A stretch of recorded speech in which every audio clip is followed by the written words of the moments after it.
In the 21st century, a weapon will be invented like no other. This weapon will be powerful, versatile, and indestructible. It can't be reasoned with. It can't be bargained with. It will feel no pity, no remorse, no pain, no fear. It will have only one purpose: to return to the present and prevent the future. This weapon will be called the Terminator. You're dead, honey.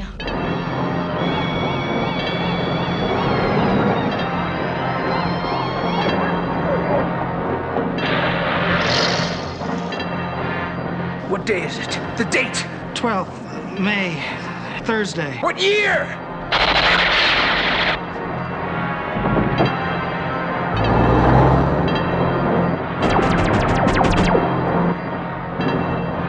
I'm here to help you. I'm Reese, DN 38416, assigned to protect you. You've been targeted for termination.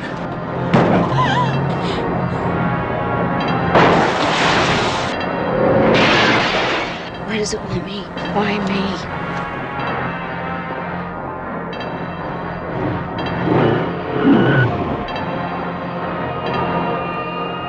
Arnold Schwarzenegger is the Terminator. Your future is in its hands. Hello, welcome to Movie Uppers. My name is Bob Sham. And I am Angela. And the sound you hear may be dogs. It's time for a whole new theme.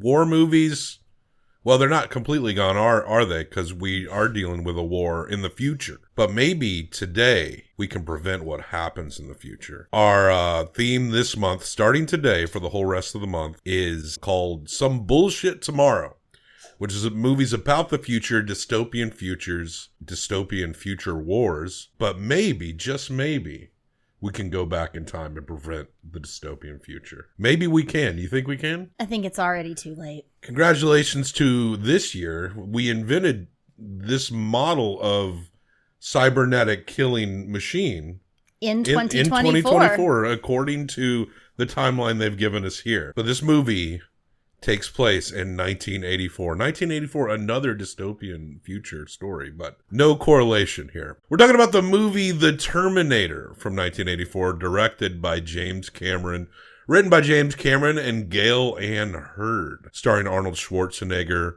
Linda Hamilton, Michael Biehn, Paul Winfield, Lance Henriksen. Gail Ann Hurd was someone who she co-created this franchise alongside James Cameron. And she actually married James. She was married to him at some point, an ex-wife of his. He also would marry Linda Hamilton and Catherine Bigelow, who directed Near Dark, which also stars Lance Henriksen and Bill Paxton, who makes a cameo in this movie, The Terminator. Gail Ann Hurd would pretty much be a producer up into Terminator 2, and then from that point forward, she's done a lot of TV stuff. Yes, The Terminator. Now, this is a quintessential 80s movie, kind of one of those movies you think of when you think about the 80s. And when I do think about 80s movies, action movies of a certain type come up.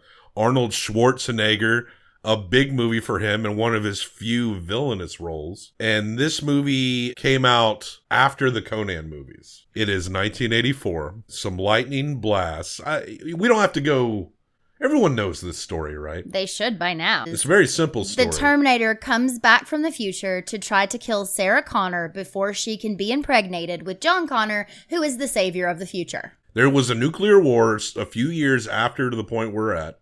After that point, the machine started taking over of different varieties. But by 2024, they create this type of machine called the Terminator.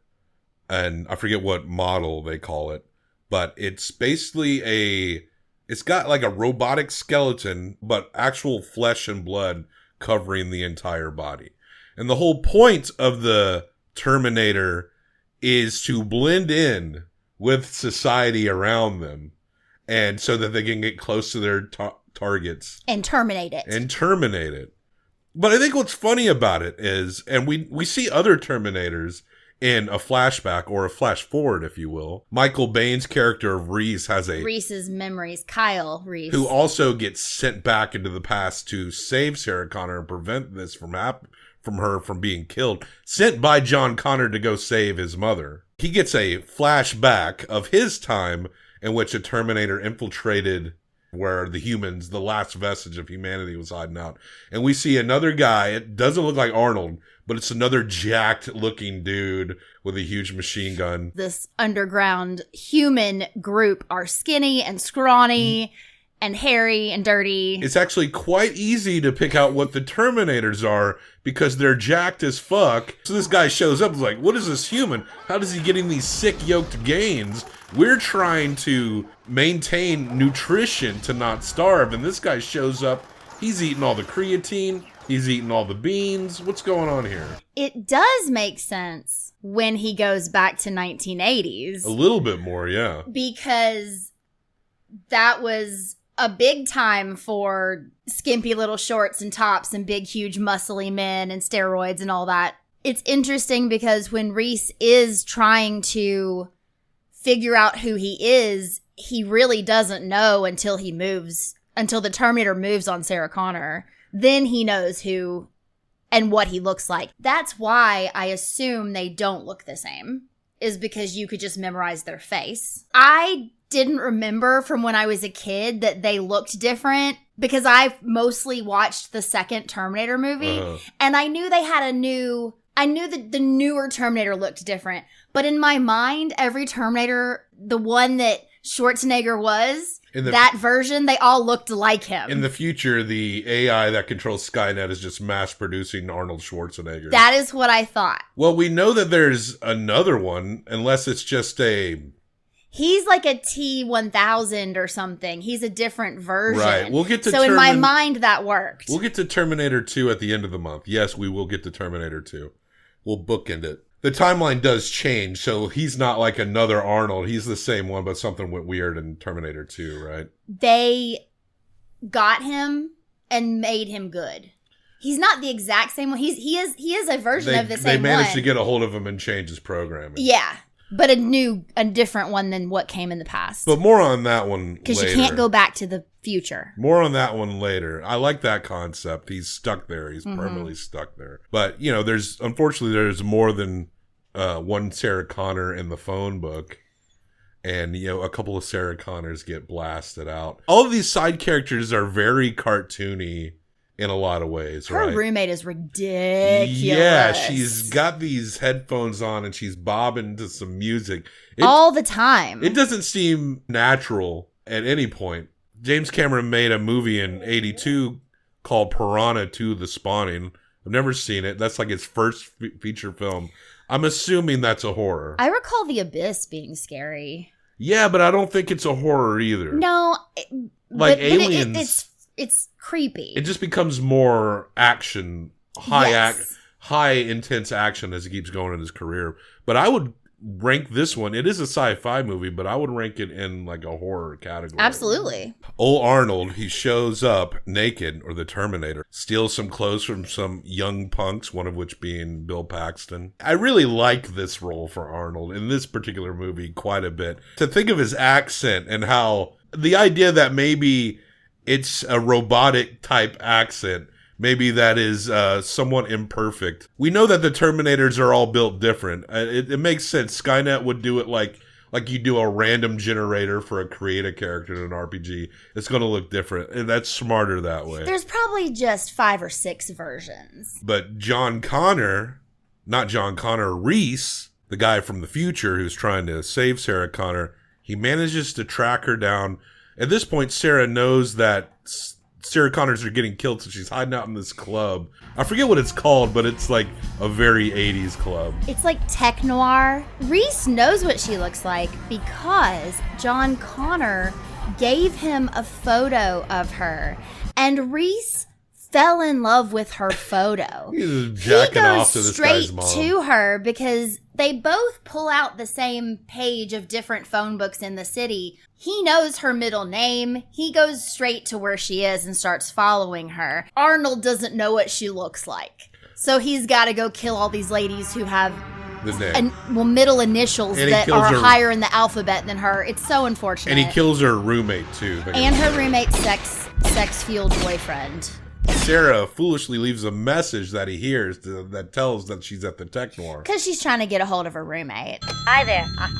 Fooled you. You're talking to a machine. But don't be shy. It's okay. Machines need love, too. So talk to it. And Ginger, that's me, or Sarah will get back to you. So Reese and the Terminator are converging into this club, and Reese manages to shotgun blast the Terminator. When he sees him pointing a gun at Sarah Connor, he grabs Sarah and they get the fuck out of And he there. says the classic line. Come with me if you want to live. You know, John Connor is the messiah of this Yeah. of this future, right? She's the Virgin Mary. The way Reese talks about him is like he barely knows him, but he would do anything for him. He's this pure figurehead that where the humanity is on the brink of extinction.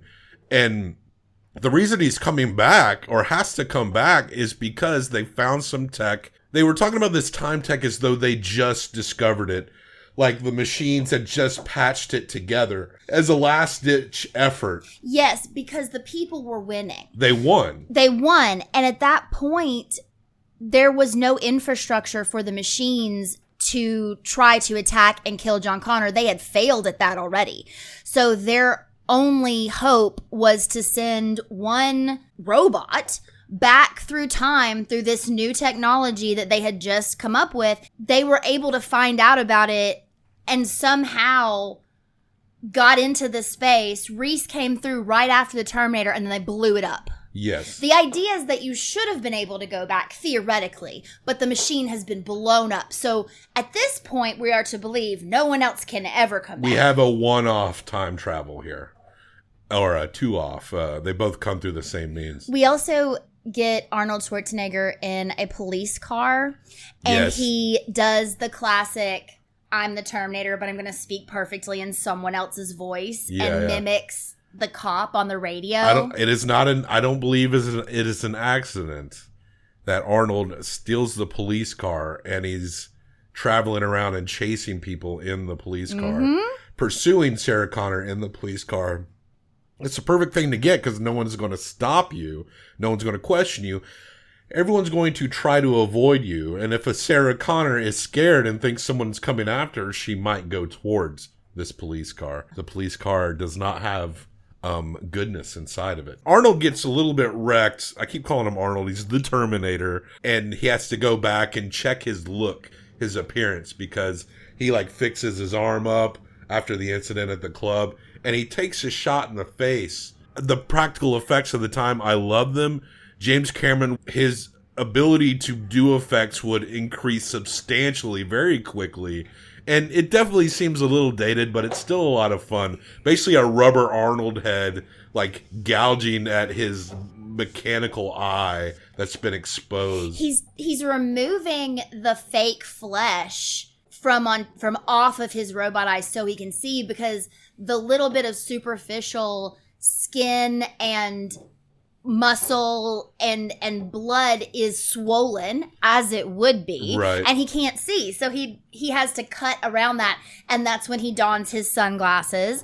There are moments, especially as he gets more and more beat up, where it doesn't look as real, but it wouldn't, because he's not a human, right? So it still really works. Reese and Sarah, they end up getting did they run to the police or did they get arrested? They got taken in. The police were also looking for her because they did figure out that the Sarah Connors were being targeted. So they had been looking for her.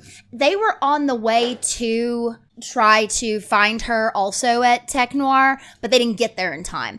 And eventually, I can't remember exactly when, but they caught them and they took them in and they locked him up and they interviewed her, and they told her that her friends were dead. So she was obviously upset about that. She tells them the whole story that Reese had told her about how she's the mother of the savior in the future, and he came back, and this Terminator's trying to kill her. She thinks he's just crazy at this point. She thinks he's crazy, but she's seen this Terminator man get up when he should be dead multiple times at this point. So she does understand that this guy's not going to stop coming after her, even if she doesn't really buy the why of it. There's this really quack psychiatrist that interviews Reese that is so infuriating. Can you really blame him for not believing him, though? No. So why is he a quack? He's unprofessional. Yeah, maybe. That's why. He's a little bit too much of a wise ass. That's it's it, not exactly. professional. But it seems like a man telling you he's from the future and that they're preventing a machine to kill this lady so that she doesn't birth the savior of the world. We'd won. Taking out Connor then would make no difference. Skynet had to wipe out his entire existence. Is that when you captured the lab complex and found that, what is it called? The time displacement equipment? That's right. The Terminator had already gone through. Connor sent me to intercept, and they blew the whole place. Oh, how are you supposed to get back? I can't. I don't blame him for not believing Absolutely, but a good doctor would recognize what he believes is psychosis and deal with someone in an appropriate manner. Well, the Terminator shows up at the police station and proceeds to kill the entire fucking... They said there was 30 cops in this building.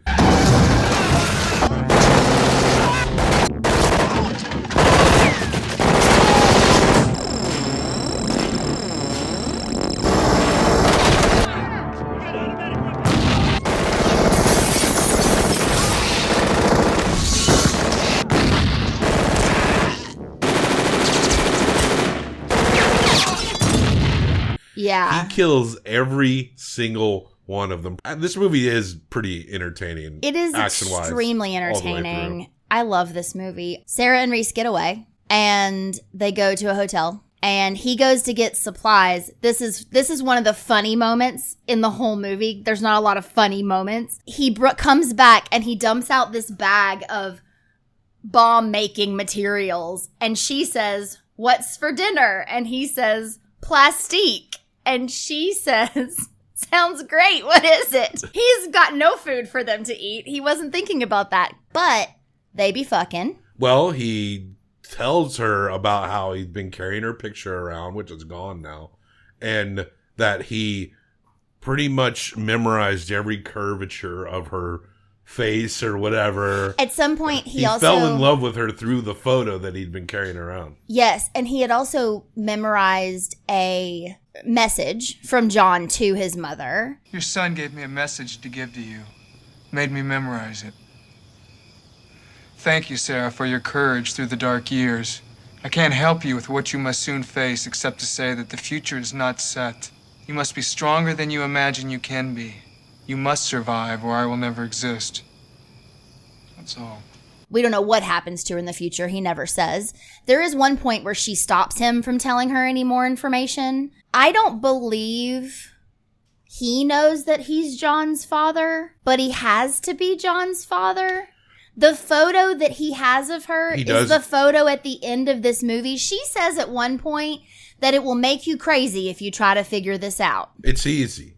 It's easy. It's a loop. And it's a matter of cosmic coincidence in terms of the capability of what would become John Connor. Reese impregnates Sarah Connor here in this movie. So it's like, how can the guy from the future who worshiped John Connor be his dad? Well, the original John Connor, the loop is the John Connor, the Edward Furlong that we meet in T2. That's when the loop, this is when the loop begins. Mm-hmm. She had a kid with someone else, and his name was, she named it John Connor, as she might because that's her kid, but she had it with a different guy. So John Connor that he worships is a different guy than the John Connor that they conceived. Right, but it just so happens, because she's full of all this information and this experience dealing with the Terminator, that she's prepared John Connor even better than the original timeline John Connor could prepare. Yes, because original timeline John Connor just had a regular mom. That's right. So how did she teach him how to fight and about the war and all the stuff? He just happens to be someone that rose up. The cosmic coincidence is that both versions of John Connor become the man who would later save humanity from the brink of extinction. But the timeline changes in this movie. It does, because the war, the nuclear war that's supposed to happen in 4 years doesn't happen. And we know that because they changed it. But the original John Connor, who we never see, he could look like anybody. He could be a black man or any. That's or true. anything. We don't ever see him. It's because she fucked a different guy in that original timeline. But all it matters is that it's her kid. But that makes sense. With him coming back and he's fucking her, who we know of John Connor and who he looks like, it's now Edward Furlong. So the loop does not begin until this movie. It's crazy. Well, this Terminator is pretty hardcore, and he steals a rig, and he's coming after him. And there's some cool card flipping and all this shit. Some great action here. And they managed to, with the plastique, blow up the truck with him in it. And they think it's done. This is a great scene. They think it's done. They're walking out through this wreckage and fire. We did it, Kyle. We got it.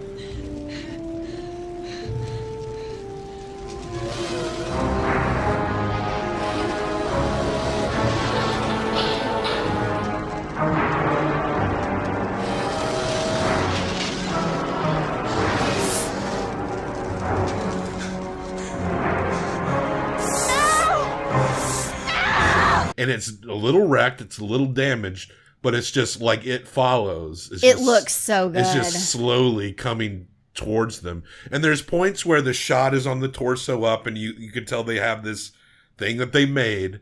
And then when you get a little bit pulled back and you need to see him walk, he looks like a Ray Harryhausen stop motion thing. He does. There's something additionally scary about the stop motion jerkiness of this thing coming towards them. Yep. Like, I mean, I'm justifying it in my head, understanding how they did it, but I kind of think it works really well. And I just like stop motion style anyway. I'm never going to complain about it. I understand that it might seem a little dated to a lot of viewers, especially younger ones nowadays, but I think it's a really interesting, creative method. And the Terminator chases them into a machine shop, something like that, some factory, industrial, with hydraulic presses and shit like that. And we get that when they manage to stick some dynamite in its rib cage, and it blows it up, and it's that and it splits him in two, and it's that moment where you think he's dead.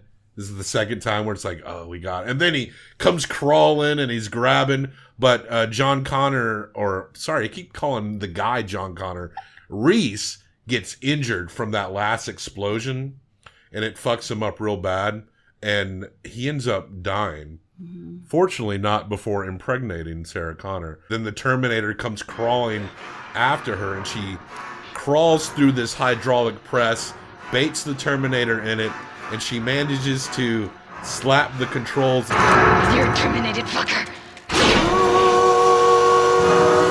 Until the thing comes down and crushes it. I love that image. That is so scary to me because she can't back up any farther. And she can barely reach the button. And his hand is coming through this cage and is an inch from her nose. And if he could grab her, he would crush her skull. But he just can't get there. And it's so fucking scary. What did you think about the movie, Bruce? He said, I got worms. Oh, no. Because he eats poop. So, yeah, that is the Terminator. And there's an epilogue where Sarah is driving in Mexico. She looks just like we saw her in the picture. And this boy comes out and takes her picture and asks for some money. And the boy says, like, oh, my father will beat me if you don't buy this picture. And she says, that's a good, what is she? A good grift, a good con or whatever. A good con. So she takes the picture. And that is the picture. Yeah.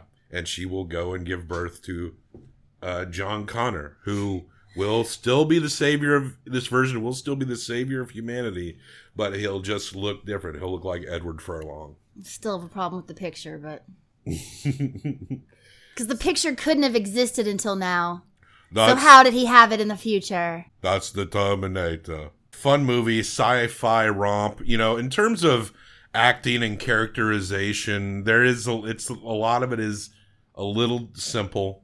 A lot of it is a little simple. A lot of it is a little simple. The side characters and stuff, there's not much to them. The concept of the story is intriguing. I mean, it was successful up to a point. They keep trying to make Terminator movies after 2, and I guess I'm not sure which ones have made.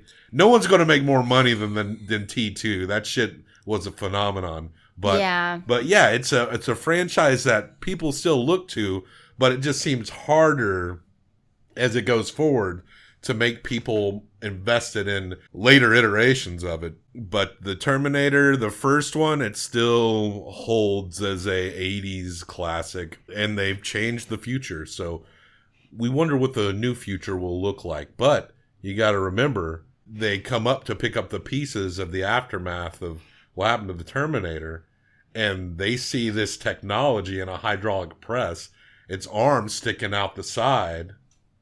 They've got, the humans have and that's access also, to this. They do actually say Skynet in this movie. So Skynet ends up making the Terminator.